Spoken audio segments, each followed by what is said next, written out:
आप exam tour देख रहे हैं। मैं बक्सर में हूं और मेरे साथ उमेश यादव जी हैं। सबसे पहले बता दें, ये प्राइवेट जॉब करते हैं और उसके बाद इनका राजस्व विभाग में सिलेक्शन होता है और उसके बाद अब 1275 जो दरोगा का रिजल्ट आया फाइनल, उसमें इनका मेरिट है, इनका रिजल्ट हो चुका है। और ये केवल और केवल सेल्फ स्टडी करके कहीं से बिना कोचिंग क्लास किए हुए इस मुकाम तक पहुंचे हैं। सबसे बड़ा एक क्वालिटी है प्राइवेट जॉब करते हुए, उसके बाद फिर सरकारी जॉब करते हुए यहाँ तक आएंगे तो इनके जर्नी जानेंगे, क्या क्या अध्ययन किए, कैसे तैयारी किए, सब कुछ जानकारी मिलेगा। वीडियो ध्यान पूर्वक देखिएगा। और सेल्फ स्टडी वाले ये स्टूडेंट है। आपका स्वागत है एग्जाम में। Thank you sir. पहला आप प्राइवेट जॉब करते थे? जी सर। कितना दिन प्राइवेट जॉब किए? मैं सर लगभग 3.5 साल प्राइवेट जॉब किया था दिल्ली में। दिल्ली में? जी सर। उसके बाद तैयारी आप शुरू किए, कैसे तैयारी किए? सर पर जैसे मैं वहाँ पे काम करता था, तो मेरा काम था वहाँ पे असिस्टेंट क्वालिटी मैनेजर था मैं। तो काम मेरा ज़्यादातर ऑफिशियल था, तो मुझे फैक्ट्री में नहीं जाना होता था। तो मैं जैसा ड्यूटी मेरा ख़त्म होता था 8 घंटे की, उसके बाद मैं क्लास अपना शुरू करता था, यूट्यूब से कुछ वीडियोस देखता था और उसके बाद मैं बेसिक जो बुक्स हैं उनको मैं पढ़ता था। आपका नाम क्या हुआ? मेरा नाम सर उमेश यादव है। पिताजी का नाम? परमहंस सिंह। मम्मी का नाम? शारदा देवी। मैट्रिक कब आप किए? मैट्रिक मैंने 2012 में किया था। पिताजी क्या करते हैं? मेरे पिताजी पैरामिलिट्री में है, सीआरपीएफ में। रिटायर हो चुके हैं? जी सर। मम्मी क्या करती हैं? मम्मी हाउस वाइफ है, घर पे ही रहती है। कितने भाई बहन हैं? हम लोग 3 भाई बहन हैं। 3 भाई बहन।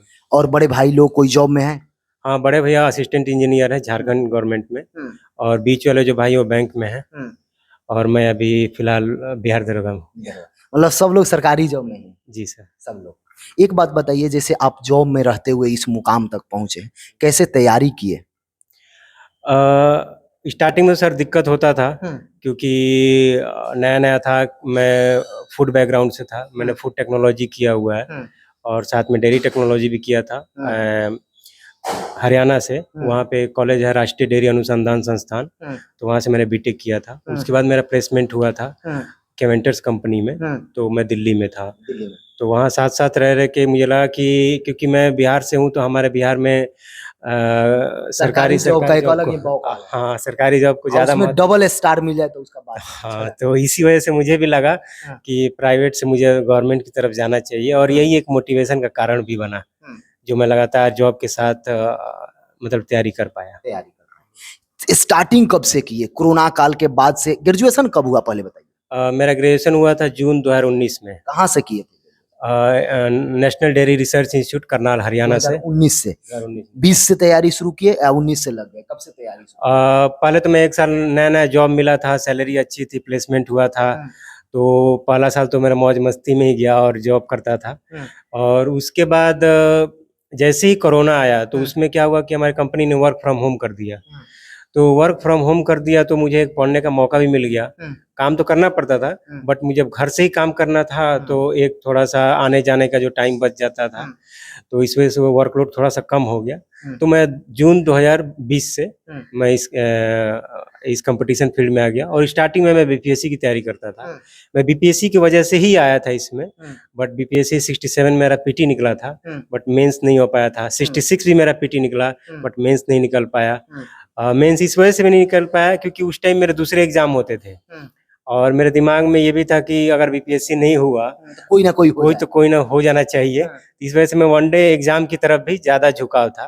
तो मेरा सचिवालय जैसे अभी आया था, तो उसमें मैं फाइनल मेरिट से रह गया था। सचिवालय में मेरिट से छट गए? जी सर। मेरा 793 रैंक था और 775 उसमें कट ऑफ गया था। वही एक ऐसा एग्जाम है जिसमें जो कट ऑफ बताया गया था वो रैंक बताया गया था, मार्क्स नहीं बताया गया। तो उसमें मैं डॉक्यूमेंट वेरिफिकेशन हुआ था, बट फाइनल मेरिट में उसमें चढ़ गया था। कैसे तैयारी किए? बुक वगैरह कौन कौन सा अध्ययन किए? कैसे सेट प्रैक्टिस, सब कुछ बताइए। स्टार्टिंग में सर मैं बीपीएससी करता था, तो जैसे कि पॉलिटी है, तो पॉलिटी के लिए मैं केवल लक्ष्मीकांत पढ़ता था, और जो मैं नोट्स बनाया था वो पढ़ता था। और हिस्ट्री के लिए मैं मॉडर्न हिस्ट्री के लिए स्पेक्ट्रम पढ़ता था, और मिडाइवल हिस्ट्री के लिए लूसेंट पढ़ता था, और एंशिएंट हिस्ट्री के लिए मैं एनसीईआरटी के कुछ बुक्स थे जिसमें एंशिएंट का ज़्यादा अच्छे से दिया हुआ था, मैं उसको फॉलो करता था। और सेट किनका बनाया? सेट मैं टेक्स्ट बुक का मारता था और रुक्मणी पब्लिकेशन का था। ये दोनों का मैं सेट मारता था दरोगा के लिए। कितना अंक आता था दरोगा वाला सेट में? दरोगा में मेरा जब टेक्स्ट बुक मैं देता था तो उसमें कभी 80, कभी 82, कभी 84, कभी 81, 80 से 85 के बीच में हमेशा मेरा वेरी करते रहता। बट जब मैं रुक्मणी का देता था तो वहाँ मेरा 74, 75, 76 मतलब 77 मतलब 74 से 80 लेकर से अंदर अंदर आता था। मेंस में कितना स्कोर होता था? मेंस में भी मेरा ज्यादा होता था क्योंकि उसमें मैथ रीजनिंग था और मेरा मैथ रीजनिंग अच्छा है, तो इस वजह से मेरा स्कोर 80 प्लस हमेशा आता था टेक्स्ट बुक में भी और रुक्मणी में भी। और अभी जो मेरा फाइनल हुआ था तो जब मैंने मिलाया था तो मेरा उसमें 85 सही हुआ था, तो नेगेटिव काट के 83.5 मेरा बन रहा था। प्रीलिम्स में कितना आप मिलाए थे तो आया था आपके? प्रीलिम्स में मेरे अकॉर्डिंग उस टाइम 75 के समथिंग मेरा बना था, 74-75 के आसपास मेरा बना था। बीसी कैटेगरी में आप आते हैं? हाँ, बीसी कैटेगरी में आते हैं।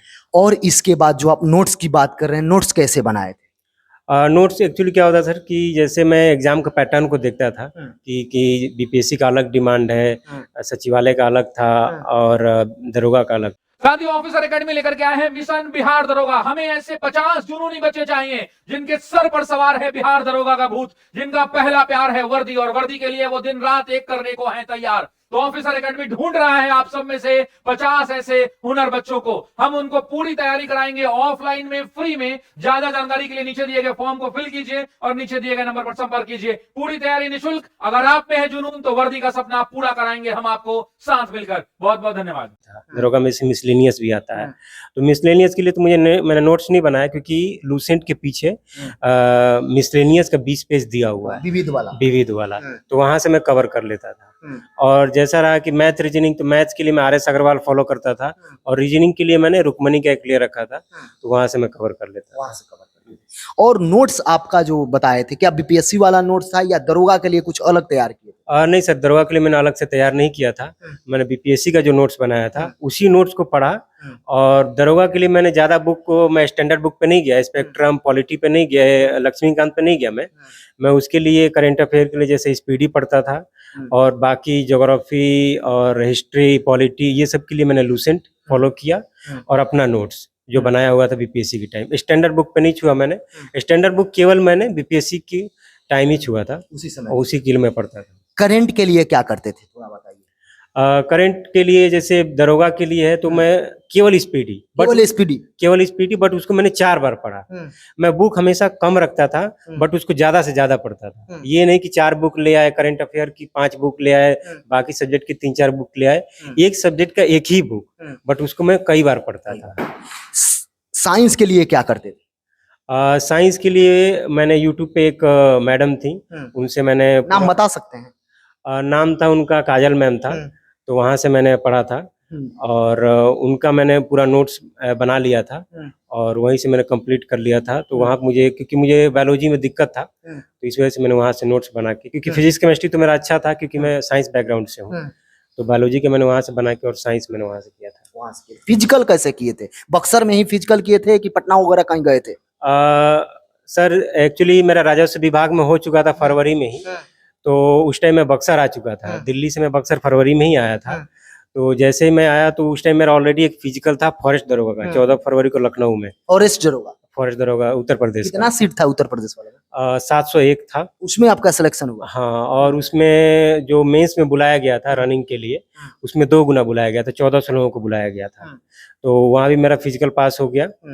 और तो उसी टाइम में वो तो इजी फिजिकल था क्योंकि उसमें चलना था, केवल 25 किलोमीटर चलना था 4 घंटे में, तो वो फिजिकल इजी था। बट जैसे दरोगा जैसे फिजिकल है, इसका हार्ड फिजिकल है, तो मैं यहाँ इसके लिए मैं जो हमारा एक कोचिंग संस्थान था जो ट्रेनिंग करते हैं बक्सर में, तो वहीं पे मैंने किया था। बक्सर से ही की? जी सर।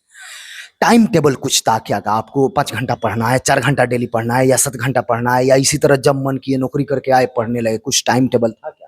सर मेरा कोई टाइम टेबल नहीं था क्योंकि मैं जॉब में हूँ, कभी भी अचानक कभी भी काम इधर उधर हो सकता है, तो मेरा रूटीन फॉलो नहीं हो सकता। तो मैंने एक्चुअली एक प्लान बना लिया था कि मेरा कब एग्जाम हो सकता है, क्योंकि हमेशा एग्जाम का डेट पता नहीं होता है। तो एक मैं मोटामोटी एक आइडिया बना लेता था कि इतने दिन में मुझे ये इतना कवर कर लेना है।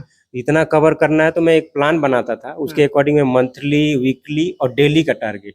ये टारगेट आप करते थे हाँ। मंथली, वीकली और डेली का? डेली। हाँ। और डेली का टारगेट अगर मेरा 5 घंटे में हो जा रहा है, तो मैं उसको उसी टाइम मतलब अपना पढ़ाई में उस समय बंद कर देता था। अगर मान लीजिए मुझे 8 घंटा लग रहा है, 9 घंटा लग रहा है, जितना भी लगे, बट मुझे डेली का टारगेट कंप्लीट करना होता है। कंप्लीट करना। बस यस। एक बात और बताइए, विद्यार्थी चूंकि आप सेल्फ स्टडी करके कई सारे एग्जाम निकाले हैं, 3.5 साल प्राइवेट जॉब भी किए, उसके बाद यहाँ मुकाम पाए, जैसे टारगेट मान लीजिए आप बताए कि ये टारगेट मैं बनाता था, उसको पूरा करता था, क्या सब्जेक्ट वाइज टारगेट बनाते थे या केवल थ्रोली की आज दरोगा का एक सेट लगा लेना है, वो मेरा टारगेट है, उसको पूरा करेंगे, जो सेट बनाएंगे अंक कम आएगा तो उसको पढ़ेंगे, उस टाइप कैसे करते थे? एक्चुअली सर, जो मेरा प्लान बनता था वो सब्जेक्ट वाइज बनता था। जैसे ऐसा मैं नहीं करता था कि आज सुबह हिस्ट्री पढ़ा तो शाम को पॉलिटी पढ़ रहा हूँ, मेरा ऐसा नहीं था। सबका अपना अलग अलग प्लान होता है। तो मेरा प्लान ये था कि हिस्ट्री पढ़ रहा हूँ तो हिस्ट्री को खत्म करना पहले, उसके बाद मैं पॉलिटी पे जाऊंगा। क्योंकि अगर मैं अभी हिस्ट्री पढ़ रहा हूँ और शाम को पता चला पॉलिटी पढ़ रहा हूँ, तो मेरा जो फ्लो है वो ब्रेक हो जाता था। तो इस वजह से मैं एक एक सब्जेक्ट करके प्लान करता था, और मैं पेज गिन लेता था कि मेरा बुक है या मेरा नोट्स है तो कितना पेज है, तो मैं कितने दिन में कंप्लीट कर लूंगा। तो उसके अकॉर्डिंग मेरा डेली का टारगेट हो जाता था, और उसके अकॉर्डिंग मैं हर एक सब्जेक्ट का एक एक सब्जेक्ट वाइज मैं ऐसे करके अपने दिमाग में 1 दिन 2-3 दिन लेके मैं अपना प्लान बना लेता था। ऐसे नहीं कि आज पढ़ लिया, फिर कल आज का 10 पेज रख लिया, कल का 15, ऐसे नहीं। पूरा मंथली बना लिया है, पूरे सब्जेक्ट, सारे सब्जेक्टों का, और उसके बाद एक एक सब्जेक्ट कंप्लीट करके मैं अपना टारगेट कंप्लीट करता था। साइंस हो गया, मैथ्स हो गया, आपका सब एक एक सब्जेक्ट बता दिए। जैसे 3.5 साल जो आप जॉब किए, उसमें प्राइवेट में क्या क्या परेशानी हुआ, थोड़ा बताइए। परेशानी ये होता था कि सर, जैसे कि मैं क्वालिटी में था, तो असिस्टेंट क्वालिटी मैनेजर था, तो उसमें मैं लैब में रहता था। तो वहाँ पे लैब में क्या होता है कि कई तरह के क्वालिटी इशू आती हैं, बहुत सारे लैब रिपोर्ट आती हैं। मुझे स्टैंडर्ड भी देखना पड़ता था कि गवर्नमेंट का क्या स्टैंडर्ड है, क्योंकि आप कंपनी आपको गवर्नमेंट के स्टैंडर्ड को नहीं फॉलो करती है तो वो फाइन भी हो सकता है आपकी कंपनी के ऊपर। तो मतलब प्राइवेट जॉब और सरकारी जॉब, क्योंकि आप प्राइवेट भी 3.5 साल किए, सरकारी भी राजस्व विभाग में किए, क्या परेशानी लगता है प्राइवेट में? प्राइवेट में सर ये था कि पब्लिक डीलिंग नहीं था। पब्लिक से मुझे कोई लेना देना नहीं था। मैं ऑफिस में आता था, अपने लैब में आता था, और वहाँ पे एक थोड़ा सा इशू ये था कि हमारे बहुत सारे आउटलेट होते थे, वहाँ से क्वालिटी इशू आते थे। तो मेरे पास डायरेक्टली कॉल आता था, कभी त्रिवेंद्रपुरम से आ रहा है, कभी पुणे से आ रहा है, कभी दिल्ली से ही आ रहा है, कभी मुंबई से आ रहा है। तो मुझे हर एक चीज़ का मुझे रिसर्च एंड एनालिसिस करना पड़ता था। हमारे उसमें एक टर्म होता है वो, तो करके, और हमें उनको समाधान उनमें भेजना होता है कि आप ये इशू है तो ये कीजिए। तो उसमें बार बार कॉल आता था, आप पढ़ रहे हैं, बीच में अचानक कभी भी आ सकता है वो कॉल। ऐसा नहीं है कि रात में नहीं आएगा, रात में भी आएगा, सुबह भी आएगा, कभी भी आएगा। तो ये इशू होता था। बाकी वहाँ पे कोई ऐसा इशू नहीं था, आप काम कीजिए और घर जाइए, कोई दिक्कत नहीं। हाँ। बट जब मैं इसमें आया, गवर्नमेंट में आया, तो यहाँ पे ऐसा नहीं है। लाइफ कितना चेंज हुआ? लाइफ तो सर बहुत सारा चेंज हो गया, क्योंकि जब मैं प्राइवेट में था तो मुझे ज्यादा लोग पूछते नहीं थे। कोई पूछता नहीं? नहीं, बस घर वाले पूछते थे, सैलरी के बारे में पूछते थे, बस ये सब चीजें होती थी। सरकारी में पूछ है? हाँ, बट जैसे सरकारी में हुआ, जैसे ही रिजल्ट आया तो रिश्तेदारों को फोन आने लगे, गांव से फोन आने लगा, दोस्त यार के यहाँ से फोन आने लगा, कई सारे लोग काम कराने के लिए फोन करने लगे कि सर हमारा जमीन का ये है, आप राजस्व विभाग में, हमारा ये पैसा रुक गया है, आप थोड़ा देख लीजिए। मतलब आने लगा। और कई लोग गरीब आते हैं। मेरे को सबसे अच्छा ये लगता है कि गरीब आदमी आता देख को जिसको मुंह आ जाता है, बट आप कुछ कर नहीं सकते। बट आप इस पोजीशन में आप आ गए हैं, हाँ, बट अब आप इस पोजीशन में आ गए हैं कि आप बिना पैसे लिए भी कुछ काम आप कर सकते हैं, दरोगा वाला काम कर सकते हैं। हाँ। नहीं, जैसे मैं राजस्व विभाग में मैं बता रहा हूँ कि एक बहुत ही बुजुर्ग आदमी थे, उनको खेत में इशू था जमीन को लेके। वो बेचारे वो घूम रहे थे, उनको कुछ समझ में नहीं आ रहा था, उनको पता भी नहीं चल रहा था कि क्या कैसे होगा। तो उस वजह से मैंने वहाँ पे जाके उनके फाइल को देखा, अच्छे से किया, क्या गड़बड़ हुआ। 1 फीट का इशू था, तो वो मैंने उनको जाके सरकारी आंकड़े के अनुसार उनको मैप से देख के और उनको मैंने सॉल्व कर दिया। तो बड़े खुश हुए, क्योंकि बेचारे बात दिए होंगे। हाँ, अच्छा भी लगा था, एक सुकून लगा कि हाँ इसी काम के लिए तो बने थे। मतलब सुकून है सरकारी, यदि आप अच्छा काम करते हैं। बिल्कुल, दरोगा दरोगा बने हैं, अच्छा काम करिएगा ना। हाँ, ये वगैरह नहीं, ये हमें लगता है जब हम ये देखते थे रोड पे, जैसे देखिए दरोगा में भी बहुत सारे लोग अच्छे हैं, कुछ खराब वजह से लोग बदनाम करते हैं। तो आदमी जब सोचता कि अगर मैं रहता तो मैं क्या करता, तो ये अच्छा लगता है कि अब मैं बन गया हूँ, तो वहाँ पे अगर जहाँ तक मेरे से हो सकेगा तो वो समाज के लिए करूँगा। क्योंकि देखिए, हम बिहार ऐसा राज्य है, गरीब राज्य है, यहाँ गरीबी ज़्यादा है। तो जितना हो सकता है, मैं ये नहीं कह रहा हूँ कि मैं बहुत बड़ा आदर्शवादी हूँ, बट जहाँ तक सक्षम हो सकेगा अपने बिहार के लिए किया जाएगा। देख सकते हैं, जो भी वीडियो देख रहे हैं, बाद में भविष्य में नौकरी जब भी लगे तो कम से कम समाज के लिए कुछ करिए।